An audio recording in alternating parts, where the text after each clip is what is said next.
তো এই যে বন্ধুরা এখন দুপুরবেলা খাওয়ার দাওয়ার বাড়ছি। আজকে মিঠির বাবা এখনো স্নান করছে, ওই জন্য এখন মিঠি আজকে ক্যামেরাম্যান। মিঠি বলে, মিঠি বলবি হ্যাঁ যে মামা কি রান্না করেছো? না না না, মুখটা দেখো। তো চলুন ভাতটা বেড়ে দিই, মায়ের জন্য ভাত বাড়ছি। আর যে মিঠির এখানে আছে থালা আর ডিম সেদ্ধ। মিঠি ডিম সেদ্ধ ছাড়িয়ে দুয়ার থালা করে কেটেও নিয়েছে, গরম গরম ডিম সেদ্ধ। দিদি ভাত দিয়ে দিলাম। হ্যাঁ, মিঠিকে আর ঠামিকে দিয়ে দিচ্ছি, মিঠির ঠাম্মিকে আর মিঠিকে। আর মিঠির বাবা বাড়িতে থাকলে ও শুধু দেরি। ভাতটাকে একটু সাজিয়ে গুছিয়ে দিই। আজকে অনেকদিন পর একটা রান্না করেছি, অনেকদিন পর। এই যে এখানে একটু আলু সেদ্ধ আমার জন্য করেছি, এটা মানে সবাইকে দেবো একটু করে, সবাই বসুন, তাও দিচ্ছি তো।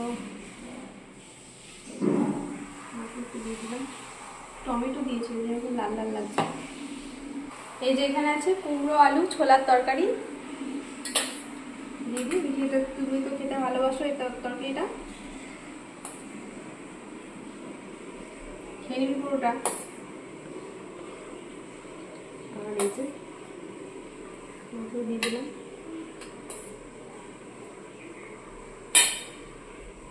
আর এই যে দেখো এখানে আজকে করেছি কিন্তু ডাল, মানে মুসুরির ডাল।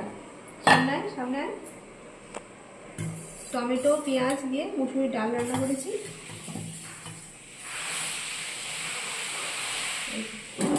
মিঠি তুই হাতে করে তুলে নিবি তো, লঙ্কাটাকে বেরোতে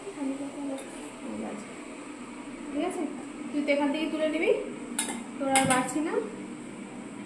আর এই দেখ মিঠি, তোর পছন্দের তরকারি পটল, দই পটল করেছি আজকে, খাবি তো? দই দিয়ে করেছি, খাবি তো? খাবি না? দই পটল করেছি বন্ধুরা, এই যে অনেকদিন পর হলো দই পটল।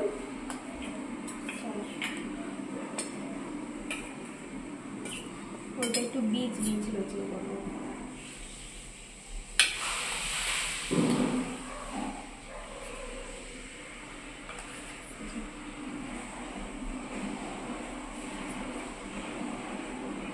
রয়েছে বাটা মাছ ভাজা। আজকে মাছ গরম গরম ভাজা হচ্ছে।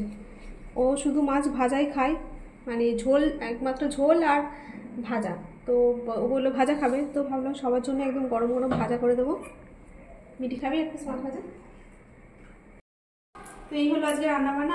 আমার এই কুমড়োর তরকারি খুব একটা ভালো লাগে না, ওই জন্য একটু আলু সেদ্ধ দিয়েছি। কুমড়োর তরকারি, আলু সেদ্ধ, মাছ ভাজা, দই পটল আর মুসুরির ডাল, এই হয়েছে আজকে রান্নাবান্না। আর মিঠির জন্য তো ডিম সেদ্ধ, ওর জন্য রোজ ডিমই হয়, অত মাছ খায় না। তো চলো, এই যে গন্ধরাজ লেবু কালকে ফুচকা বানানোর জন্য এনেছিল, তো ওটা কেটে দিলাম। আর মিঠির জন্য আম। এই গন্ধরাজ লেবুর খুব বীজ। মিঠি দিয়ে একটা নিবি না? মিঠি নেবে না, তোর একটা ফুচকার জন্য রেখে দেবো, ফুচকা দিয়ে খাবি একটা রেখে দেবো, ঠিক আছে।